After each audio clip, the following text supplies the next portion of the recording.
welcome to Super Serious Cooking. This week we have some rice crackers. Ignore those. We're just going to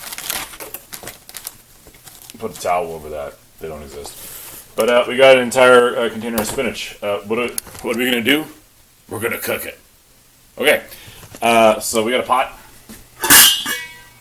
It's not boiling yet, but when it gets there, they're going in.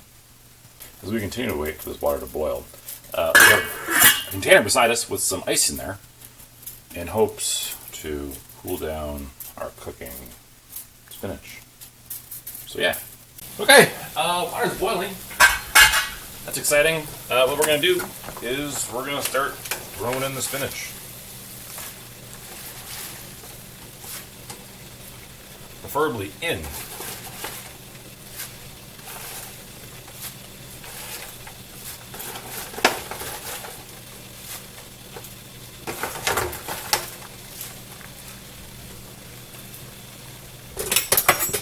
Grab our spatula. Oh, we're burning some spinach. That's a gross nose smell.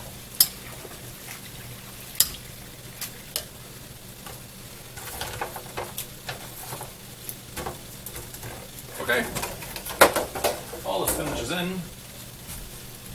This legit cooks in like no time. Maybe a minute.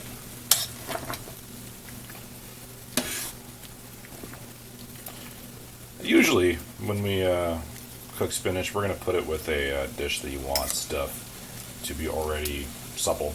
Usually like pastas and stuff. Anyway, the important part with the ice water is that we want the hot spinach meeting cold, and by doing so, it stops cooking. Why do we want it to stop cooking? Because we only want to cook to a certain point. And if we go past that, then we've got like Popeye spinach, and we don't want that.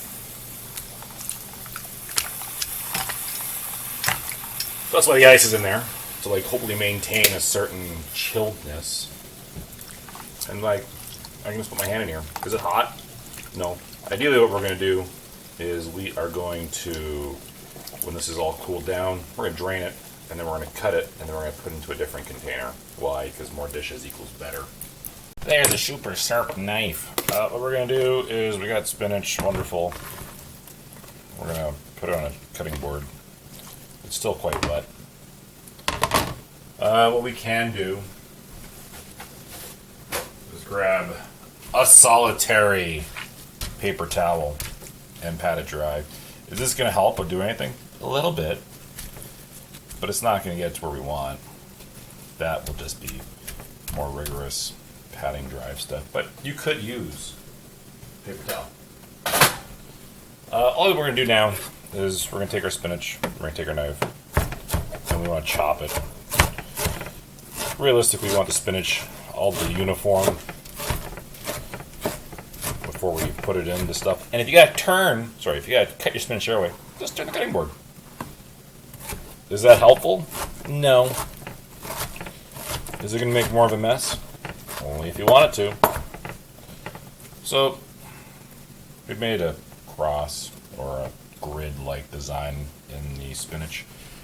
What we're going to do now is put it back in the original container it was. Not the original container, but a different container. Okay, thanks for watching Super Serious Cooking. This week we showed you how to cook spinach, I guess. Just next week when maybe I'll show you what the sauce goes in with the spinach. Or I won't. Anyway, bye-bye.